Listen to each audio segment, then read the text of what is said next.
The Australian's Washington correspondent, Adam Creighton. Adam, great to see you again. Look, let's get straight into the biggest news coming out of the US. Kamala Harris selecting Minnesota Governor Tim Walz as her running mate. How has this news been received by both the Democrat and Republican parties? Well, certainly I think on the Republican side, there's been a sigh of relief because it was not the candidate that they feared most. That candidate was the governor of Pennsylvania, Josh Shapiro, which is a state that certainly both of the parties really need to win in November to win the presidency. So Harris has gone with this guy from a very small, fairly left-wing state. Tim Walz, of course, a 60-year-old former teacher, former soccer coach or football coach, I should say. He comes across well, he speaks well, but his policy record is extremely left-wing. And so the question now is, how is that going to play to the wider American public? It's worth pointing out, too, that 90% of Americans don't even know who he is.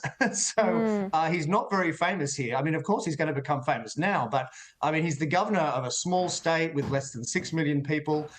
He's been elected twice. So now it's really a question of the rush to define him by Republicans. Are you concerned that his policy positions are quite radical, are extremely left-wing?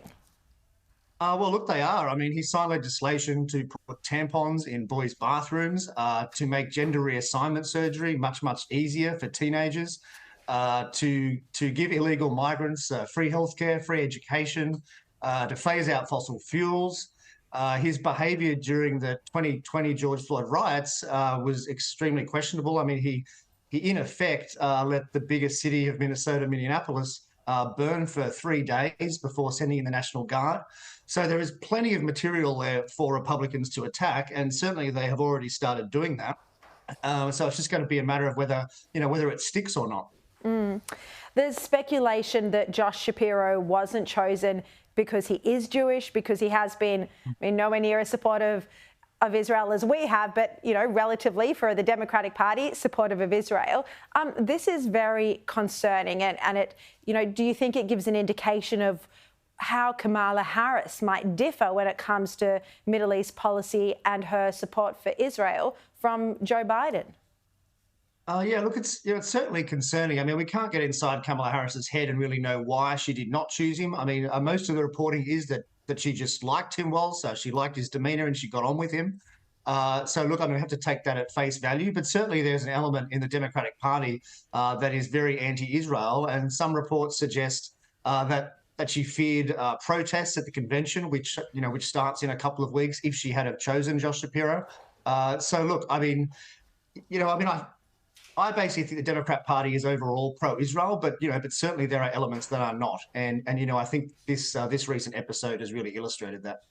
I would have to disagree with you. The Democratic Party has not shown itself to be pro-Israel at all. I think, there were 80 Democrats, weren't they, who wouldn't even sit through Benjamin Netanyahu's address to Congress. I mean, that's not even listening to the Israeli leader who's been fighting. I think it was just 25 or so. But look, point taken. Yeah, there's a significant They couldn't minority. even sit there and listen to the Israeli Prime Minister, who's been single-handedly fighting the war against terrorists since October 7. I mean, Joe Biden over his career has been supportive, but you just worry that, he might be among the very few that have had a long commitment to Israel. You wonder whether US would continue to send weapons to Israel if Kamala Harris was president. I mean, these are questions that we need to be able to ask Kamala Harris if she ever did an interview. Well, she hasn't.